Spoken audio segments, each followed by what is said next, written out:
So happy almost Mercury Retrograde, everyone. And if you're listening to the replay or the podcast, happy Mercury Retrograde. It's been kind of an interesting kind of ride in terms of listening to what we know we need, but then still not giving ourselves the space to receive what we need by slowing down.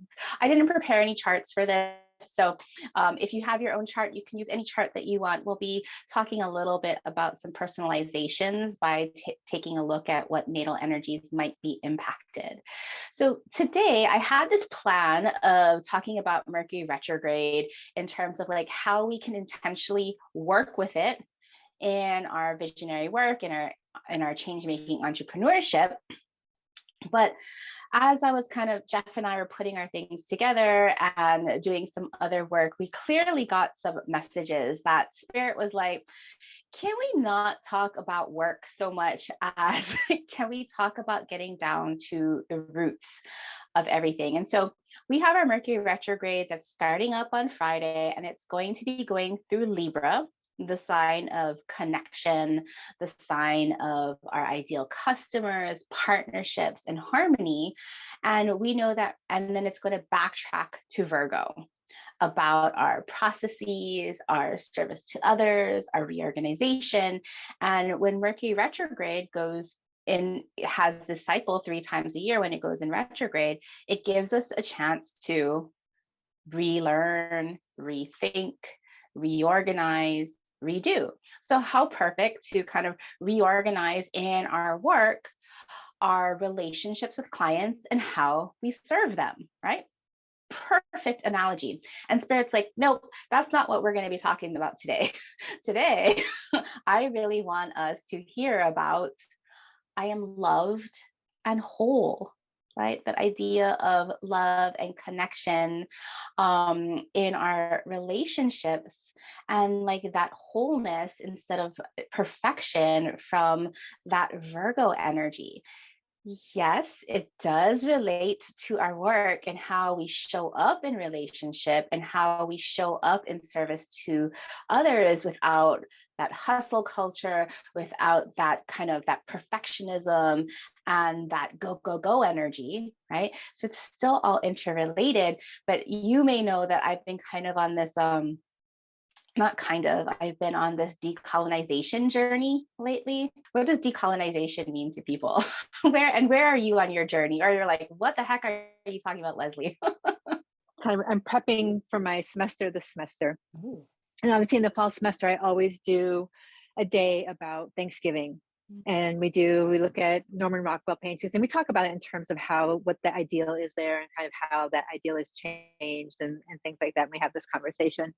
But this year, for the first time, I'm doing kind of a little bit more of a conversation about Indigenous Peoples Day as well. And it's not that I was avoiding that in any way, because I was addressing it through Thanksgiving, but I've just become a little bit more conscious and intentional of making sure that I'm sort of using that language more directly. So I think that sort of speaks to what you're talking about a little bit. Oh my goodness, I love that exploration of Indigenous Peoples Day in contrast to both Thanksgiving and Columbus Day, and just bringing awareness to it, right? Mm-hmm. Like there's so much unraveling, and as Sarah said, unlearning to do. And that's part of that kind of decolonization practice. Jamira says, I think decolonization is also about coming back to yourself in natural ways. Yes, fully. And so if the process of colonization, right, and we all live in a world that is colonized, and colonize means people taking resources and land away from other people, right? Just kind of watered down. And colonization, how it really impacts everything from patriarchy to religion to capitalism, imperialism, all of these different things, how we're here kind of unlearning this idea. And so if to colonize is to separate us from our roots, to decolonize is to reconnect. And everything in kind of the cosmic climate in the way that I look at astrology is really pointing us back to returning spirit back to land when we're talking about we're still in the kind of orb of the North Node and Uranus in Taurus, right? That happened in August, that meetup. We're still in that kind of energy. We have a Mars retrograde that is coming up in Gemini that is going to have us reprioritize and re-energize that we're also already in the shadow of. And then we have this Mercury retrograde, which is coming back to reconnecting and reintegrating that Libra and Virgo energies. So this idea of like decolonization has really come up for me as I've been going through this process. And so Jen says decolonization to me means returning to the mirroring of what is in nature and inviting the ancient futures, indigenous wisdom. Oh, I love that. I invite you to take what you need, leave the rest. I realize I can be very wordy. So I don't want to be so wordy anymore. I just want to make things really, really, really simple. And that's part of my own decolonization process, right? Part of us feeling like that we have to, in order to be worthy, we have to over deliver and overwork and work really hard and pay attention to all of the details, returning back to things that are simpler. As Maria reminded us at the beginning of the conversation, that in her ocean visit this morning, there was so many waves right at the shore, but when she went further deeper out into the ocean, it was then calm. And so where can we all go into this place of stillness? How can we deepen? And this Mercury retrograde, even though we may feel super, super, super resistant to slowing down, we are reminded that when we kind of slow down, we're able to open up and receive.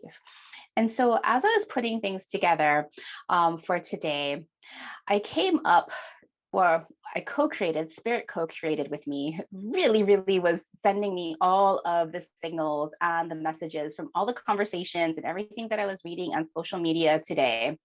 There was just this over and over and over again.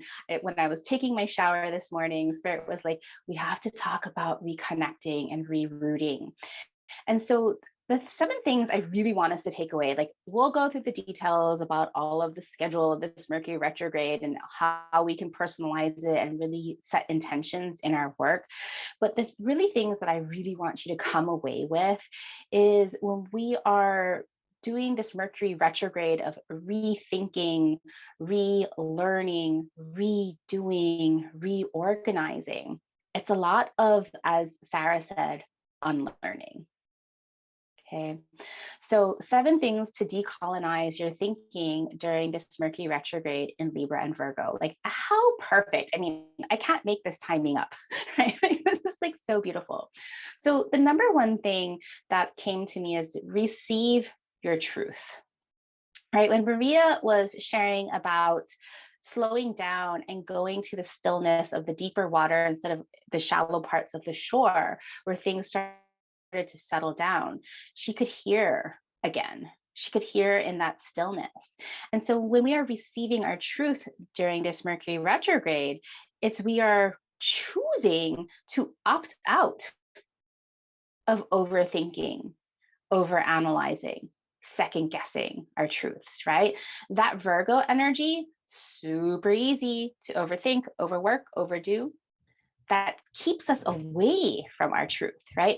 And the system is designed, right? The system that we all live in, this, our capitalist system, our democratic system, all of the systems, our patriarchal system that we all live and breathe in, this system is designed to separate you from your inner knowing, right?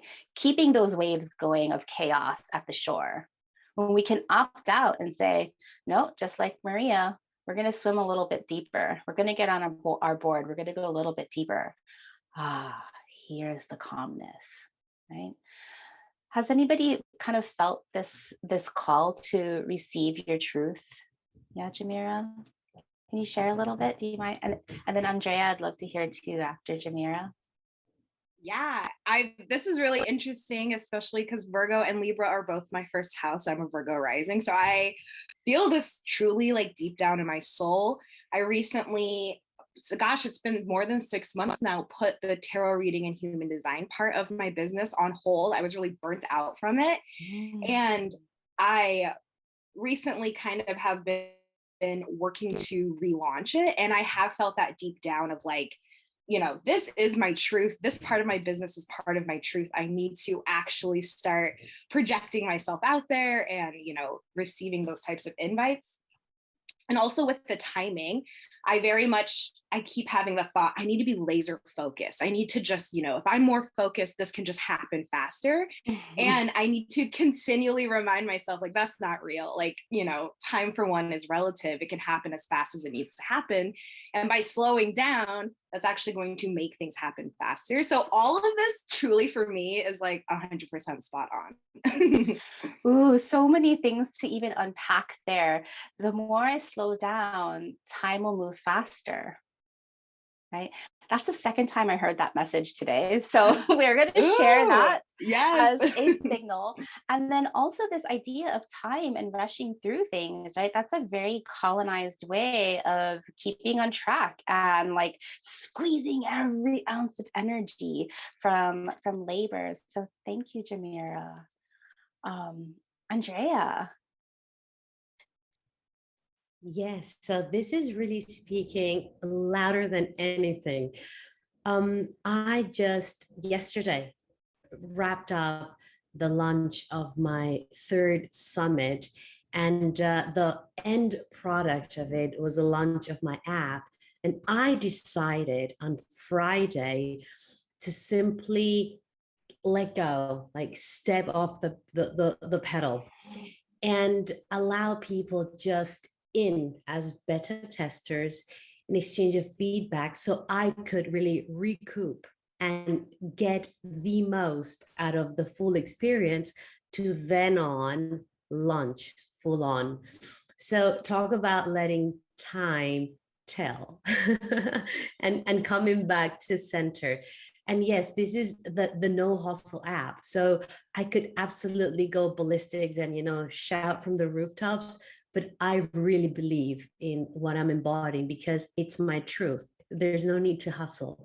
Hence, I'm really the love for embodying it. You are materializing into the words you're speaking. So thank you for that. Oh my goodness. And thank you for creating that app. And thank you to your soul to just say, hey, yeah, we don't have to rush through this. We get to receive. Again, I cannot wait to check out your app. It's amazing. It's available. You are more than welcome. Yes. Oh my goodness. Okay. So we'll have to connect after and learn more about the No Hustle app. Maria says that she's received so much clarity, creativity, and co-creation in these calls. And Sarah says this speaks to me, trusting of the timeline we've been able to have with the rebrand, with us, and slowing down in a spacious schedule has allowed for more magic to happen. Perfect timing. Yeah, so I think that we have to constantly remind ourselves that we get to opt out of this time of the hustle. Otherwise, if we keep on going, it stays there, right? So number 2, right? So receive your truth. Number 2, reframe your wisdom, right? And what this means is to unsubscribe from the mentalities that say your way isn't important or of value. You have generations of wisdom already in you, right? What does this speak? Does this speak to anybody?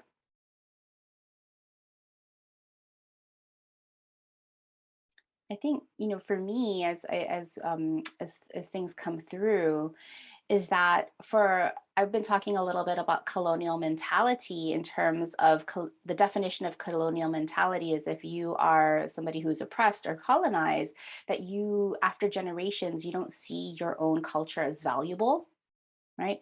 So you start to dismiss those things.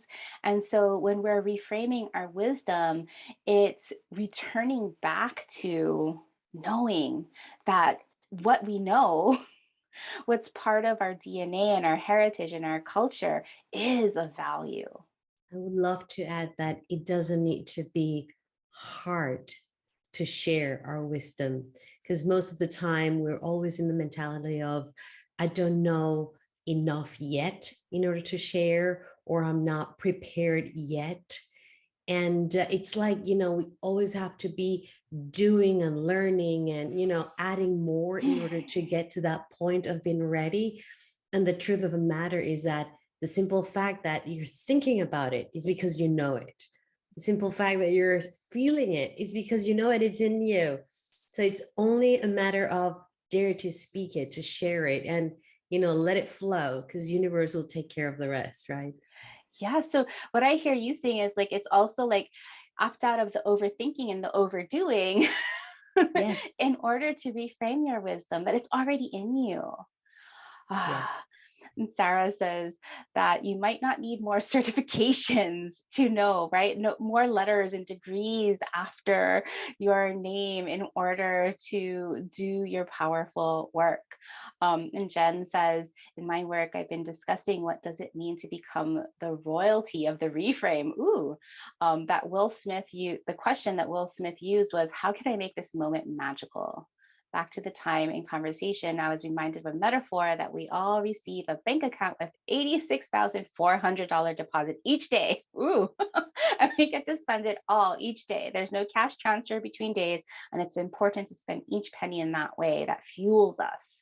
This is the time, 86,400 seconds, all to make magic happen. Oh my goodness. I love that idea. Maria, did you want to add anything? Yeah, so on the reframe of the wisdom, and I think I can agree with even what Andrea had said. A lot of the times it's like trusting that we've already had the lessons that we have to go back and remember. And even for me, like this morning and really this season, there's been a lot of shifts and things that I've had to change energetically, but obviously with my dad, when I was younger, I would go to the beach a lot, and I actually took it for granted at times and I didn't realize what it was. So here I am now, as much as there was so much chaos in this week, this moment, and yes, I'm aware of Mercury retrograde, I still made it out to the beach. My son left to school. My daughter didn't go to school today. She'll go tomorrow. And I took her with me. And that's what I did. It's like I went back to remember. And then I realized, oh my God, it's retrograde. What do I need to remember? And I went back to 10 years ago when I was living in the East Coast and how hard it was to get to the beach. And I said, I promise that if I move back to California, I will not take the beach for granted. Hence, here I am in the morning. It only took 20 minutes. I headed to the beach. And yes, I was feeling the rush of I got to do all these things, do these things. And all I had to do was drop in a little bit deeper and go into it and get all the clarity, the wisdom, and really just trust in my journey or my process or stuff that I already know, but I forget because we're constantly seeking outside, right? Yes. Or I thought I needed to go on vacation, but really I live on vacation, So just yes. share so that. For you, I love that, Maria. It's reframing and remembering your wisdom. That's so beautiful. I didn't put remember here, but that's a big one to remember. Yeah. Thank you. Number 3 I have here is reweave your roots. And this was from a post that Asher Frost had sent this morning about reweaving and rewiring. And I was like, well, this is like such a perfect Mercury retrograde post. And part of this decolonization is that maybe we still have roots, but they are mangled and they're intertwined with all of these toxicities or like plastic or GMOs or all like these toxic things, right? So as we reweave our roots for strength, for depth, we are unraveling toxic messages and media that strangle and create these narrow definitions, and in our work, narrow definitions of leadership, of beauty, of expertise. Your roots matter, right? So how can we reweave this fabric of these like deep roots and get rid of all of those toxic threads? Rewire your values. again, that the reweave and the rewire, I heard these words and they were just like so wonderful. I just love these words. So I had to like weave them in. To rewire your values is to untangle the outward markers of success, money, followers, rugged independence, right? You are interconnected and your values are unique to you. Right. So similar to the reweaving the roots and the values are what keeps our foundations, what keep us grounded. And Jen says this speaks to the perfectionism built into that white supremacy culture. Yeah, and white supremacy is a direct correlation to colonization because there wasn't until people wanted to separate Native people from and slaves from the people who wanted to gain power. There were no racial segregations, right? So white supremacy is a direct result of colonization. So how does this now kind of fit into your work about rewiring your values and finding what success feels and means to you? With those two together, I live on vacation earlier that Maria had, I think it was Maria who had mentioned it.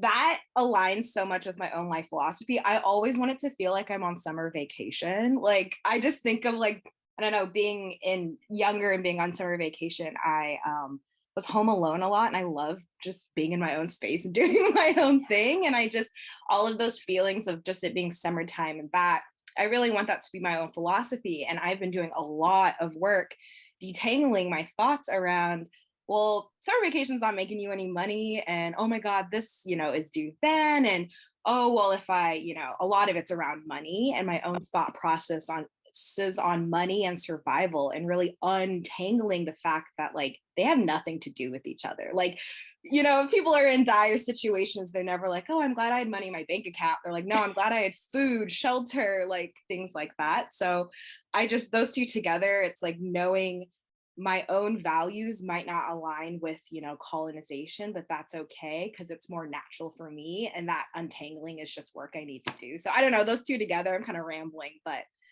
they really. No, I love that realization. Like, what is success and value to you, right, Jameer? Is to have that time alone, that spaciousness in your schedule to not always be working. Like, yes, work is valuable. Yes, you need money, but is that all you're chasing?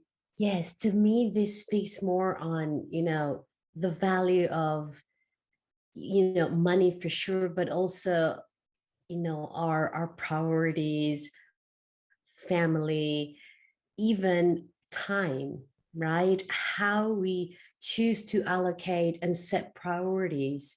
And now talking about Mercury going retrograde, it's like, okay, what are we going to do now? Like, how are we going to take this information and, what set of values do we choose to reach for in order to say it's okay to let go, it's okay to set time aside, it's okay to listen to new information and evaluate whether this wisdom, this information serves me or not. And I believe it's, most of the time we tend to neglect our values and simply act from habit or environment because we're not really giving ourselves the minute to go within and say, is this for me? Does this serve me? Do I even want this? Yes. Oh, I love that so much. And so like this is so perfect for this Mercury retrograde, especially with the Libra and the Venus and that the values that are integrated there, that we get to take a step back, take some time and say like, wait, what am I making space and resources for that are aligned with my values? And am I not? Or maybe I'm not. Then this is going to give us the space to do that.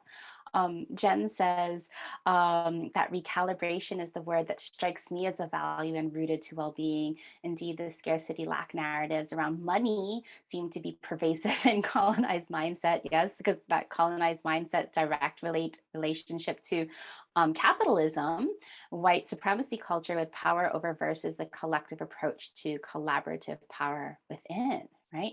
And so, we live in a capitalist society, and just by decolonizing doesn't mean that we're not going to live in a capitalist society. But if we live in a capitalist society and we are voting with our money, we are choosing with our money where our money flows, that's where our power goes. And so, where is your money flowing? Is it aligned to your values? Or are you putting money into things like, if like people talk about the American dream as buying a house, but owning a house really isn't one of your values, but you're saving up for that anyway. Does that make sense? Maybe travel is a value, or friends or family is a value. So really they thinking about like, what are your values? And if you need a little bit of help with values, you can always look at your Venus, you can always look at your Mars. There are other markers of values in your natal chart, but if you, not Mars, moon, your moon sign is always a good place to start with what you need. So now, I wanted to move on to reconnect to your spirit guides, because this one has been coming loud and clear. I feel like in the last, I already have I'm growing my relationship to my spirit guides. That's what some of the themes that I've been hearing over the last season. And I've been having all these conversations with mystics and mediums and people who teach others to reconnect to their spirit guides. And so when I think of spirit guides, sometimes I think of them as having that kind of Virgo identity, sometimes this Pisces identity on that kind of same polarity. But to reconnect to your spirit guides is a decolonization process, because it's abdicating, quitting, walking away from the idea that there is only one way to spirit, one way to God, right? You have access to your divine right, and your spirit guides are waiting for your relationship, waiting for you to ask.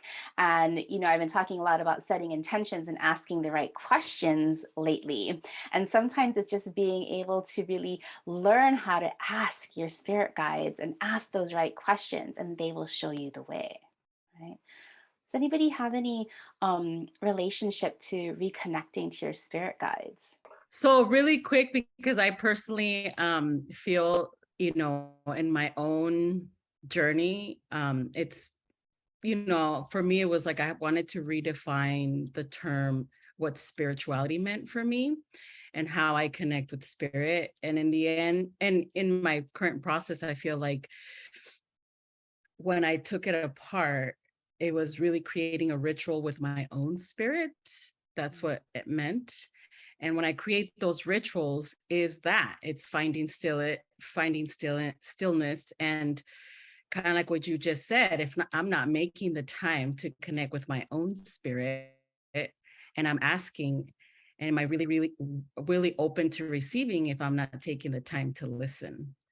So that was my own personal wisdom that I was trying to sit with, and why it's so important for me as I rewire my values, reweave my roots, is to make my own rituals that I practice, that I implement with my own spirit, with my own time. And I find that it becomes effortless, even more effortlessly, when I am, either guiding someone or being, because it's something I already do. So it comes from a place of embodiment versus something that I'm trying to create. It's something that I already am. Love that, Maria. Thank you. Thank you. Yes, this is a very personal share, but I think it has been magical for me, because just last week I understood what my human design is. And one of the things that I discovered is that all my life I've been able to listen, but I've never really understood what I was hearing, what that meant. And just last week, I understood that that's one of my gifts. And when she verbalized it to me, was like giving myself permission to be myself, to love myself, to listen and be able to translate the message that I always kept very private, I guess, from, fear to being judged or knowing too much. You know what I mean? Yeah. So allowing myself to listen, it's like a new way for me to say, yes, spirit guides, I want to hear, I want to connect, I'm present. And it feels great. It feels really like coming home. Oh, I love that so much. What I hear, right, it comes back to this being receiving, right? Like to listen is to receive guidance, but also that getting over that hump or that fear or that denial or dismissal of being able to receive, because the system, right, has taught us, right, that if you're going to access spirit, you have to go through this like one white man in a robe, right? That's the only way. And so every other way is dangerous. And especially with, for we all have intuitive powers, and women, of course, intuition is one of like their main like ways of connecting and receiving. And so like there's 50% of like the population that have been deemed dangerous and evil for using their innate powers. So I love that there's so many layers. Like these are all interrelated, as you can see. Jen says, I love that this year I learned that listen and silent have the same letters. They're, it's not a homonym. I forget what it's called when you mix up the letters, which feels interrelated to tapping into intuition and spirit guide wisdom. Beautiful. Okay, two more. One is to reset your nervous system, right? I know that nervous system is mostly a Uranian kind of energy because it's really about the electrical synapses. Mercury rules kind of the thought processes. So they're interrelated. They're not completely separate. But this idea of restoring and resetting and like rebooting, right? So, and I didn't even get to meet you yet, Andrea, but unplug from the hustle culture that prizes productivity and efficiency, those shadows of Virgo, over all costs. Your daily patience and restoration cultivates prosperous peace and effectiveness. Right? This comes back to the time again, that when we make time to be still, to prioritize our own self-care, to calm down the nervous system when we're always working in that fight or flight mode of hustle culture, right?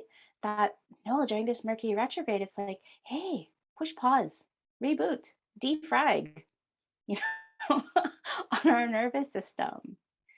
And then the last one, this again, this captures everything, right? And I'm going to come back around and really kind of weave this together and connect the dots. Why all of this seems like this is self-care, but this is really about your work, right? The last one, number 7, realize you are whole and loved. Virgo and Libra. Unbox all the ways you feel separate or less than. Reconnect to all that makes you whole, not perfect, and loved just the way you are. You belong. It perfectly sums up this Mercury retrograde. I think you can already begin to see how, yes, these are spiritual teachings. These are life lessons and self-care teachings, but how these are really interrelated to the way we operate in our businesses and our change-making work. What are some ahas or takeaways that you have from these kind of 7 things to decolonize your thinking during this Mercury retrograde? Anyone? Noelia? Go ahead. No, go ahead, Jameer. Okay. I just think for me, the biggest theme that's come out has just been the time aspect. The slowing down is when things speed up is something I've been kind of really hammering into myself because I am definitely classic Virgo perfectionist overworker who wants to just do everything at once. So just hearing all of this has really confirmed that, like, no, take a breath, slow down, go on a walk, meditate, which is what I've been trying to incorporate into my days anyway. So it's been good so far. Beautiful. If you don't know the work of Ishel Lunar, she has some programs around decolonizing time and like reintegrating some more like Mayan and Mexican calendars into our. Oh, she was in Star Powered Summer, right? She was, yes. Okay, cool. Yeah. I'll look her up. Great work. Yes. Yeah. Noelia, looks like you had something to add. Hi everyone. Sorry I'm a bit late, but I'm so happy to get to jump in. Yes. So something that I just kind of thought about in this like making space to like pause and like reset nervous system idea is just kind of happened over the last couple months is when you look at the clock and you see numbers, right? And so it happened that I started to see my birthday numbers. So 8/27, my birthday just passed. And I took it as like, okay, now this is like, you celebrate for a minute, no matter, like if you catch it, then you get to celebrate for a minute. And so my husband and I have been doing it for each of our birthdays. He's a Libra, so his birthday is 9/27. We're exactly a month apart. And so now it's like we're catching it all the time. It's just amazing. And so it doesn't matter what we're doing. If you happen to see either one of it, we celebrate for a minute, like this mini dance party or like, I don't know, just cheer. And it's just like, it really does give me this reset, because sometimes I am like knee deep in something and he'll be like, it's your birthday, and then we just have to celebrate for a minute. Oh my goodness, I love those reminders. And it's so interesting, right? This power of observation. Yeah. Once you start noticing the signs are like continuously, they call out to you more and more and more, because they're like, Noelia, you need to take a minute. Take a beat. Yeah, exactly. It's like we yourself. all could have 2 celebration minutes every single day. Oh my goodness, I love that. That comes back to what Jen was saying about this, the Virgoan down to the seconds, the 86,400 seconds that we receive in a day, and so you're claiming 120 of them. And so Paula says that she sees her birthday constantly, so time to celebrate it. Yep. Celebrate it. Spirit is celebrating you. So thank you for allowing me to kind of share these kind of downloads that like literally like Jeff and I were like putting this together like 5 minutes before the workshop, because they wanted to really come through. And so next, I really wanted to talk just about, some of the details of this Mercury retrograde in Libra to Virgo without overwhelming us, right? Like you can take this worksheet later and you can kind of read the details. And this Mercury retrograde, I think what's really interesting, it's your run of the mill Mercury retrograde. There are like no big things happening. Like we have our full moon in Pisces that happens this Saturday. We're in the shadow of Mars retrograde. And so, when we're in the shadow zone of any of these retrograde periods, we're getting a pre-shadow, like a foreshadow of the things that we can expect to notice, right? But Mercury is going to be dancing with Venus and Jupiter and Pluto for this Mercury retrograde cycle. And this Venus, even ruled by Libra and Taurus. So we're actually coming back to like this, these are more work-related questions, more specifically work-related questions that also connect back to the decolonizing questions. Mercury and Venus meet up on the 26th of September and asks, what values need rethinking or reconnection? Okay, so we know that woven in is Venus. And then we have 3 meetups of Jupiter, Mercury and Jupiter retrograde. Both Mercury and Jupiter are in retrograde, and they meet up 3 times.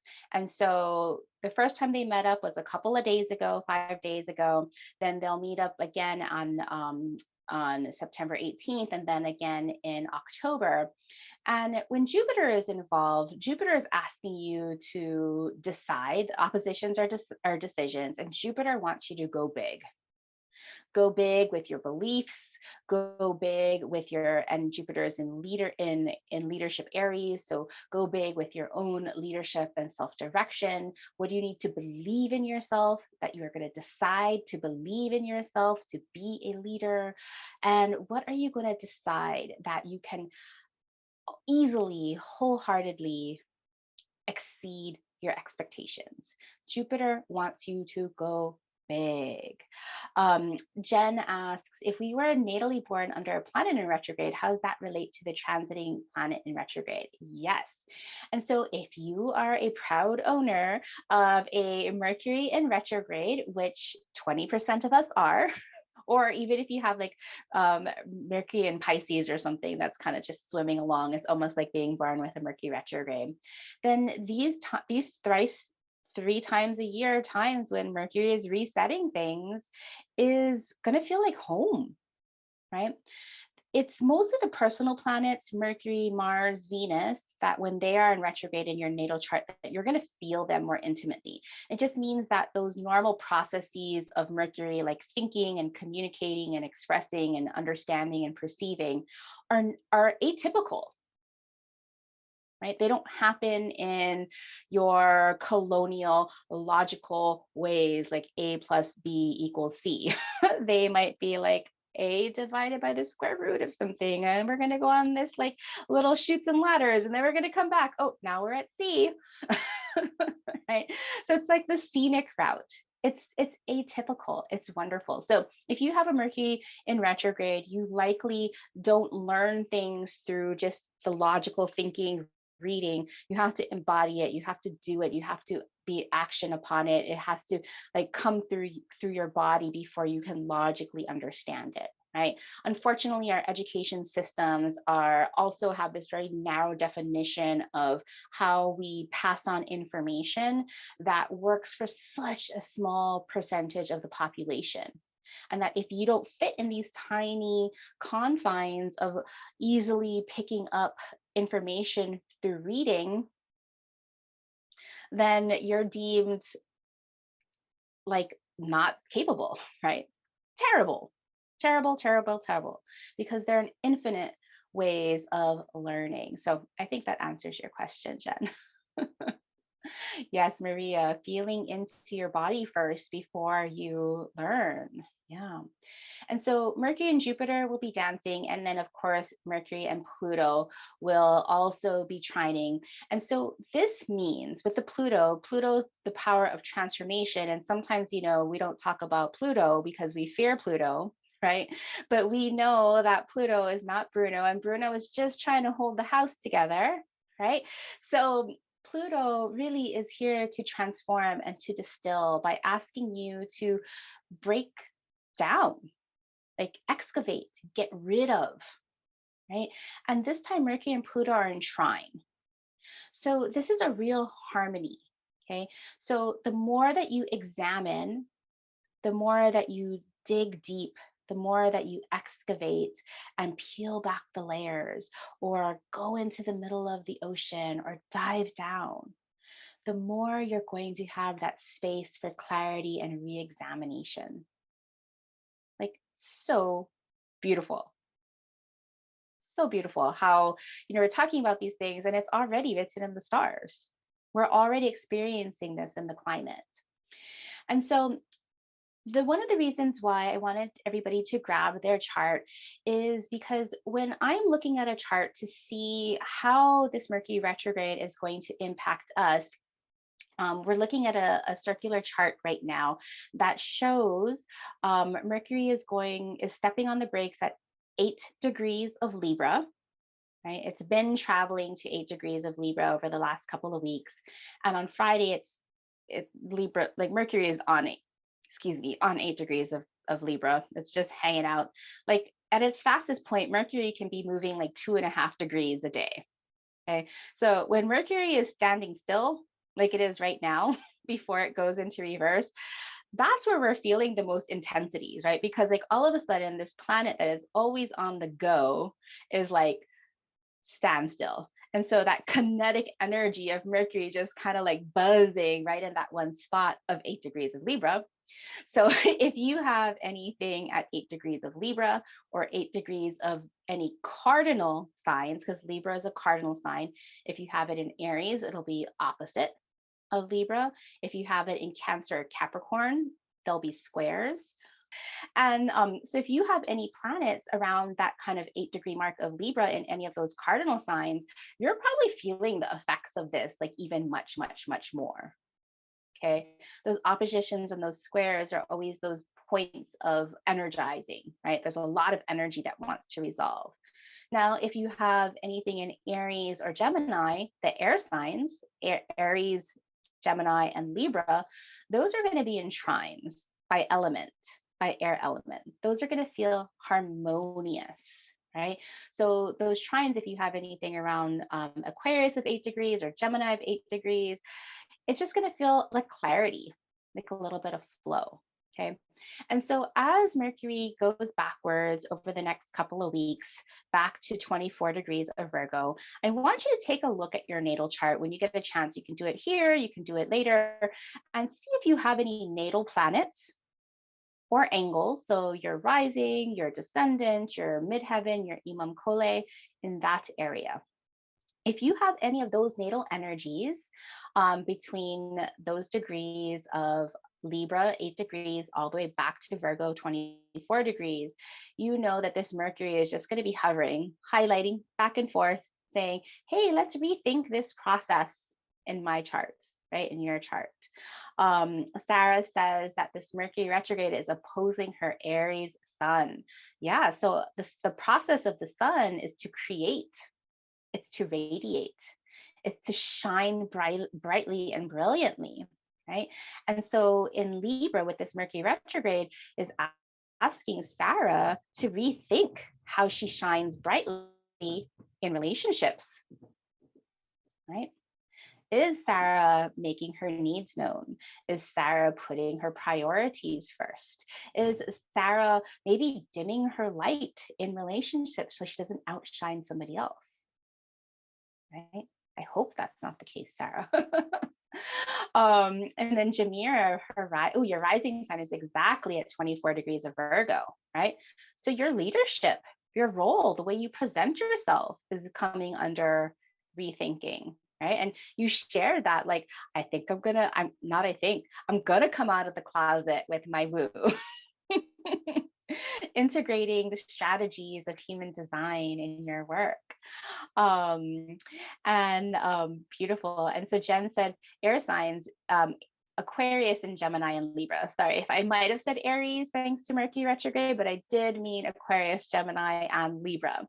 And so if you have anything in the air signs, this Mercury retrograde, it's not so much as a challenge to be able to decide and react to, but it's going to be more of a noticing of the clarity and remembering of what you are now observing, seeing, noticing.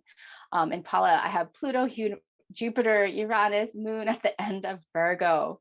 Oh yes, all of this being under re-examination for you. So in that Virgo, bye Sarah. With that Virgo operating over your Pluto, Jupiter, Uranus, and Moon, right? You're rethinking all of those processes, your process to transform in the way that you want to. Remember, Pluto transformation is about killing off something, deciding that it's just not working. So there's like this kind of phoenix rising from the ashes that you're being asked to reconsider. Jupiter, your expansion, your beliefs. Uranus, your ability to make change and revolutionize. And of course, your moon, really feeling into your moon's needs. So this is a big one for you, Paula. And then Jen says, oh yeah, tell me more. Tell me more, Paula. Oh no, I'm sorry, I'm in the car. Okay. I am crazy right now, but yeah, it's just, I can really feel it coming. I mean, it's been building up for a long time, and everything just sitting there, and then it actually feels very exciting in a lot of ways. but yeah, I wish, and I guess this conversation around time, I think is really important too, because I just keep thinking, I wish I had more time. I wish I had more time to kind of, but I think that's maybe part of what it is I don't need more time. I just need to unpack it and not overthink it. And just dig in, like you were saying. And then that's language that we've used before, sort of the excavating, the digging out. And that is just so where I am. Yes. Ooh, that I want to unpack that time a little bit, right? Because like, I wish I had more time. I wish I had more time is that kind of, we're buying into that culture that we have to overproduce, we have to overdo. And that if we don't shove every little bit into every moment of time, that we're not worthy, right? There's multiple layers of like decolonizing that time. And what we also learned is that if we are just patient and open to receive, even though it feels like we're doing absolutely nothing, which is so freaking hard, we actually receive the things that we desire much more quickly. Right. And so there's a couple of great books in terms of like the power of now. Of course, we have the Eckhart Tolle, who's like, is really about just like being in the moment to receive. And then there's also The Big Leap by Gay Hendricks, who talks about, I think that's Gay Hendricks, who really just talks about like, if we're always telling ourselves, I wish I had more time, that we're always saying we don't have enough time. Right. But if we're reminding ourselves, I have all the time that I need, even though like, seconds are ticking, you're like, oh shoot, I got to finish this in 5 minutes.